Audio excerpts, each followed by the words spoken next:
Israel has bombed Lebanon over 300 times in the last 48 hours, unleashing attacks on the south of Lebanon, the Bekaa Valley, and now the capital Beirut as well. They've killed at least 56 people and left hundreds more injured.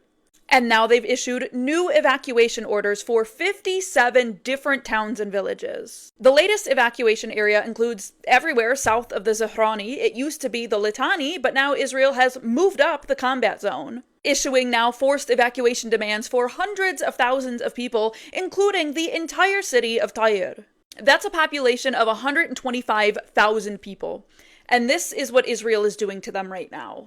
Israeli airstrikes hit a residential building, sending a fireball in the sky and leaving the city covered in a thick plume of smoke. They've also resumed their attacks on Beirut, striking densely packed residential neighborhoods. Because all Israel knows how to do is strike civilian infrastructure. But it doesn't stop there. Here they are striking Lebanon's largest dam, the Gharaoun Dam, in yet another blatant contravention of international law. Here they are striking Beaufort Castle, one of Lebanon's most important cultural heritage sites. It's supposed to be protected under the Enhanced Protection Mechanism of the Hague Convention. You know, one of the highest levels of international protection for heritage sites during armed conflict, but Israel disregards that. Or what about this? They blew up a public high school in Marwahin in the south of Lebanon and broadcast it themselves. All of this in the last 48 hours, by the way. Israel is actively committing genocide in Lebanon, and people are not talking about it enough. Because we let them get away with it in Gaza, so now we turn a blind eye to Lebanon. Because we have to be prepared for the next war,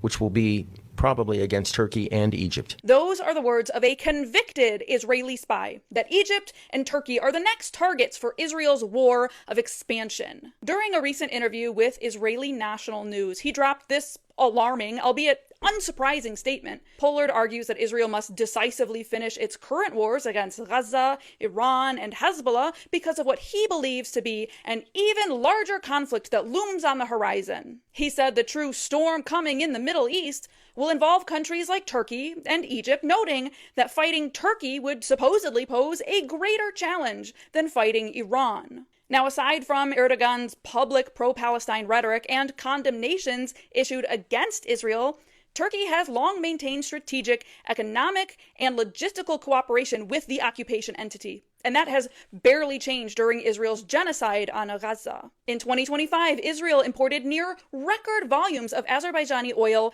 via Turkey. In Syria's post-Assad landscape, some tensions have nevertheless emerged between Turkey and Israel, despite Turkey having helped create many of the conditions in Syria that Israel now benefits from. Yet even while strategically competing for influence within a fragmented and weakened Syria, they still maintain a form of competitive coexistence and coordination. Egypt, on the other hand, formally normalized relations with Israel through the post-Camp David order and remains constrained by its dependence on U.S. military and economic support, including the roughly $1.3 billion in annual American military aid, leaving Cairo largely aligned with, or at least unwilling to seriously challenge a regional status quo favorable to Israel. Why then would Zionist figures like Jonathan Pollard advocate for the necessity of confrontation with states that, despite occasional tensions, are generally cooperative with Israel and pose little meaningful threat to its existence? Because Israel significantly benefits from presenting itself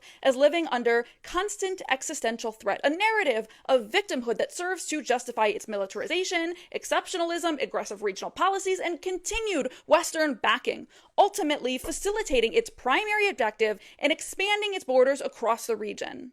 The Zionist entity cannot sustain itself or fulfill its hegemonic ambitions without creating enemies. In that case, states can either be categorized as those who, from the outset, position themselves as enemies and forces of resistance against Israel, or as those that perceive themselves as friends of Israel, or as maintaining neutral relationships with the entity, only to be instrumentalized in service of Israeli interests before eventually being recast as adversaries themselves, even against their own intentions.